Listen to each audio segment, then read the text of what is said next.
Saan aabot nga ba ang 40 pesos na pera mo sa bulsa?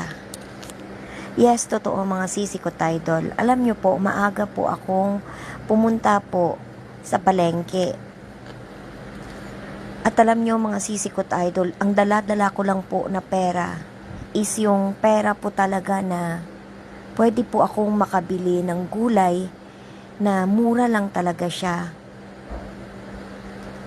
At hindi ko alam mga sisi ko, Idol, no, na sa pagbili ko talaga po ng gulay, no, sabihin na natin meron akong perang 200 na makakabili ako ng ulam namin at ng gulay po sa loob ng 1 week, no.